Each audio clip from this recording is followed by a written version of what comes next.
Vamos a eliminar progresivamente el céntimo sanitario. Y además quiero destacar, y esto es muy importante, que vamos a eliminar el céntimo sanitario y que en los presupuestos de este año se incrementará el presupuesto en sanidad.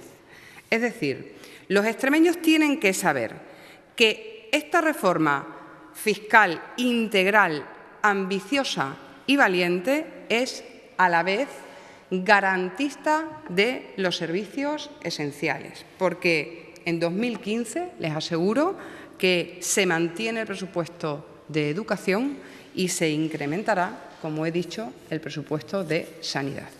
Es también una reforma que se centra en la reactivación del tejido empresarial y en la atracción de inversiones, fiel al compromiso de que Extremadura se tiene que convertir en la región con mayor atractivo para invertir.